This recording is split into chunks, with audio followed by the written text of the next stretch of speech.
people believe that U.S. pro-Israel policy is traceable to the influence of wealthy Jews in the U.S. and the Jewish lobby on U.S. foreign policy makers. Indeed, there are over 5 million Jewish people in the U.S. On the rich list of Forbes, there are 18 Jews in the top 40 in the U.S. Jews dominate finance, media, and internet sectors. So do they have the powerful lobbies like some say? Possible. But imagine, if Israel is not in the Mideast, will the U.S. find another ally in the region, just like how it has Britain in Europe and Japan in Asia?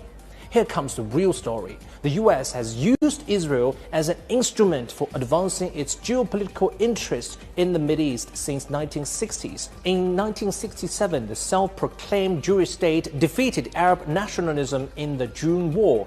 Arab nationalism is an idea that the Arab world should exist for the Arabs, not Jewish settlers and U.S. oil companies. Apparently, the U.S. didn't like that idea, and Israel did a great service to Washington and U.S. oil interests. Ever since, Israel has become a U.S. beachhead or its battlefront in the Arab world. Israel facilitated the U.S. invasion of Iraq and Syria and bombed Iranian military assets in Syria. It functioned as a U.S. proxy when Pentagon was constrained by U.S. law.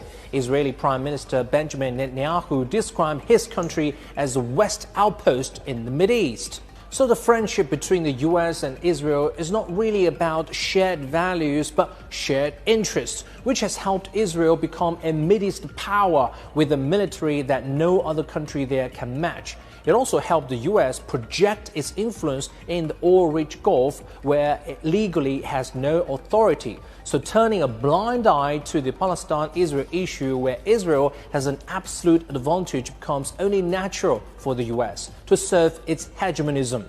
As Canadian-based foreign policy analyst Stephen Gowans puts it, America's political and economic interest must have supremacy in the Mideast.